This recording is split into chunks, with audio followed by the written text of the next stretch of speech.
En question principale, je reconnais le député de Saint-Henri-Sainte-Anne.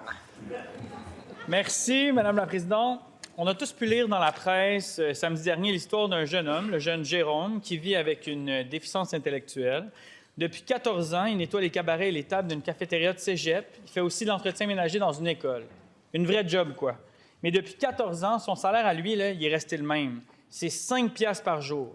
C'est 25 piastres par semaine, 100 piastres par mois.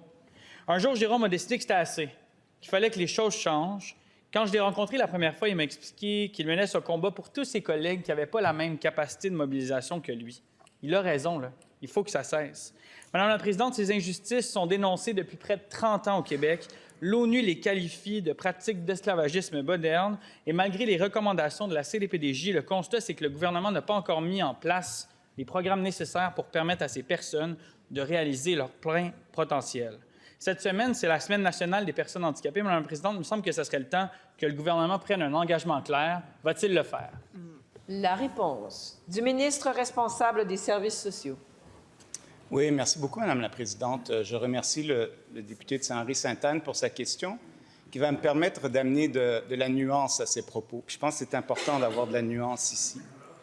J'ai rencontré d'ailleurs le jeune homme dont il parle et on lui a offert notre aide et on travaille encore avec lui. D'ailleurs, l'Alliance québécoise des regroupements régionaux pour l'intégration des personnes handicapées a écrit un communiqué ce matin, vous irez le lire, qui demande également d'avoir de la nuance dans les propos, parce que plusieurs personnes bénéficient de l'investissement important que notre gouvernement a fait, Madame la Présidente, de 23 millions de dollars pour rehausser les services socio-professionnels au Québec, quelque chose qui était en manque.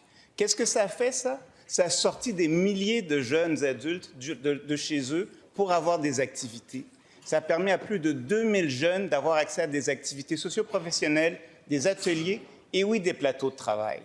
Là où il faut de la nuance, c'est que le rôle du ministère de la Santé et des Services sociaux, c'est d'accompagner ceux qui ne sont pas aptes au travail, d'abord et avant tout, mais aussi d'aider ceux qui sont aptes à intégrer le milieu de l'emploi avec ma collègue au ministère de l'Emploi. Et c'est là-dessus qu'on travaille à améliorer la situation, Madame la Présidente. Première complémentaire. Madame la Présidente, la nuance, le ministre, il le demandera à Jérôme, qui est dans les estrades en ce moment, puis qui l'écoute, puis qui n'en revient pas de ce qu'il entend après avoir fait la même job pendant 14 ans à 5 piastres par jour. Vous lui demanderez, lui, sa nuance, Monsieur le ministre. La presse nous rapporte l'histoire d'une femme là, qui a intégré un organisme d'inclusion, puis après 3 ans, elle a été capable d'intégrer un vrai boulot rémunéré. C'est supposé être ça, le plan, là. Pas des stages éternels, pas des 5 piastres, 10 piastres, 15 piastres, 5 ans, 10 ans, 20 ans chaque année où on reste au même stage. Le ministre va-t-il s'engager à changer ça rapidement? Et je vous rappelle, vous adressez à la présidente. La réponse du ministre. Madame la Présidente, encore une fois, là, restons calmes. C'est important de dire... Non, c'est vrai, j'ai parlé au jeune homme, je lui ai expliqué la situation. Qu'est-ce qui arrive si, du jour au lendemain, on décide de couper ces services-là? Il y a des milliers de jeunes qui peuvent perdre leurs activités.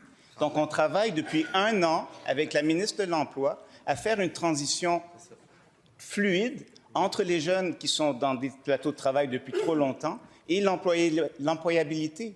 On est venu subventionner de façon additionnelle des services à l'emploi. En fait, le Québec est passé de 56 % en 2017 en employabilité des personnes handicapées à 66 %, bien au-dessus de la moyenne canadienne, Madame la Présidente. Nos services... Deuxième complémentaire. Il n'y a personne qui parle de fermer les services. Ce qu'on veut, c'est davantage de services en inclusion. C'est ça que la CDPDJ est venue dire. Ces gens-là ont droit à un emploi rémunéré, que toutes leurs heures soient rémunérées, puis ils ont droit au minimum. Au strict minimum, c'est le salaire minimum. 5 piastres par jour, ça suffit. L'ONU l'a dit, la CDPDJ l'a dit, ça fait 30 ans qu'on en parle au Québec. Le ministre a une opportunité de faire la bonne affaire. Les gens l'écoutent, on peut travailler ça. Il veut qu'on l'écoute, on va l'écouter, mais qu'il s'engage. C'est fini, 5 piastres par jour au Québec. La réponse de la ministre de l'Emploi. Merci, Madame la Présidente. Je pense que mon collègue a bien expliqué et mis en contexte ce qu'étaient les plateaux de travail. Et les plateaux de travail, en fait, ça répond aux besoins de certaines personnes en situation de handicap. Et il y a d'autres personnes qui pourraient se voir intégrer le marché du travail régulier. Et nous, à l'Emploi, on est là pour pouvoir les aider. On a des mesures qui sont adaptées à ces personnes-là. D'ailleurs, moi aussi, j'ai eu la chance de rencontrer le jeune homme qui est ici avec nous, de lui parler aussi de la suite des choses, de comment il pouvait être accompagné par les organismes spécialisés en employabilité, Madame la Présidente.